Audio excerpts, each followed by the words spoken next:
In this video, I'll show you how to set up dual applications on your Xiaomi 17 Pro.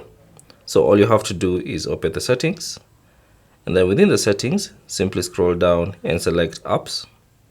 And then within the app settings, you should see the option dual applications. So tap on it.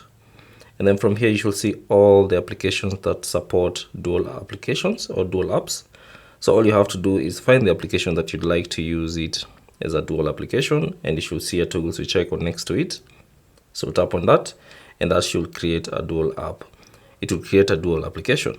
Now, once you enabled all the applications that you'd like, so let's say messages, and then Word, and all the other applications, you can simply go back home, and then you should find those dual applications. So they have this icon next to the app, indicating that you have set up the dual applications. Thanks for watching, and I'll see you on the next one.